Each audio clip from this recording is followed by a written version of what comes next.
ముఖ్యంగా మన తూర్పుగోదావరి జిల్లా తీసుకుందాం. అట్టాసంగా అదన్నారు ఇదన్నారు, సీసీ షిప్ అన్నారు, ఎక్కడా కూడా ఒక గింజ కూడా బయటకు వెళ్ళడానికి వీలేదన్నారు, ఎక్కడా కూడా ఎఫ్సీ చేపలు దోపిడీ అయిపోతుందన్నారు.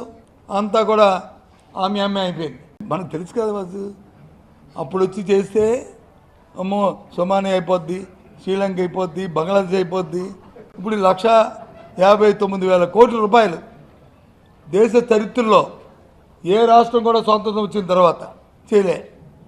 మేమున్నా సరే 5 సంవత్సరాల్లో వాళ్ళు ఇచ్చిన లెక్కల ప్రకారం, వాళ్ళు ఇచ్చిన రిపోర్టుల ప్రకారం సుమారు 4,30,000 కోట్ల రూపాయలు అయింది. ప్రజా సంక్షేమానికి ఇచ్చింది కాకుండా ఏ ఒక్క స్కీమ్ని కూడా నెరవేర్చకుండా ఏం చేశారు? డబ్బుని ఎవరు దోచుకుతున్నారు? అది ఏ గుత్తేదారు సంస్థలకు ఇచ్చారు, ఎవరికి ఇచ్చారు అని అడుగుతున్నాం.